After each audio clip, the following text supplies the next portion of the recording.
સુરતના કોટ વિસ્તાર વરિયાળી બજારમાં વર્ષો જૂના જર્જરિત મકાનની દિવાલ અને સ્લેબનો ભાગ વહેલી સવાર 3:50 પત્તાના મહેલની જેમ ધરાશાયી થતાં જોરદાર ધડાકો થયો હતો, જેમાં એક 80 વર્ષના વૃદ્ધા ફસાઈ જતા ફાયર સ્થળે દોડી જઈ રેસ્ક્યુ ઓપરેશન કરી વૃદ્ધાને બહાર કાઢ્યા હતા.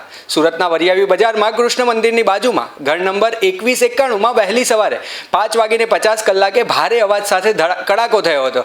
એક માળના આ મકાનનો સ્લેબ અને દિવાલ ધરાશાયી થતાં આસપાસના લોકો જાગી ગયા હતા. ધૂળની ડમરીઓ વચ્ચે લોકોએ બચાવો બચાવોની બૂમો પાડતા વાતાવરણ ગમગીન બની ગયું હતું.